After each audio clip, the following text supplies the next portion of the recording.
Ahojte priatelia. Častým problémom v intímnych vzťahoch býva, že muži si často o ženách myslia, že sú to nádherné, ale prehnane emocionálne stvorenia, ktoré sa len potrebujú naučiť o trochu viac logicky uvažovať. A ženy si zase o mužoch príliš často myslia, že sú to len chlpaté ženy, ktoré iba potrebujú odkoučovať a trochu ich poopraviť a potom budú skvelí. Každopádne ale tým pôvodným účelom intímneho vzťahu, to prečo do ňoho vchádzame, nie je, aby sme jeden druhého opravili a ani to, aby sme toho druhého prerobili na svoj obraz.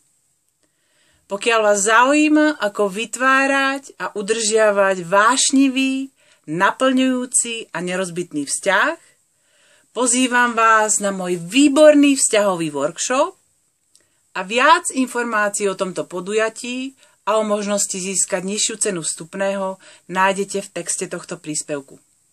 Teším sa na vás.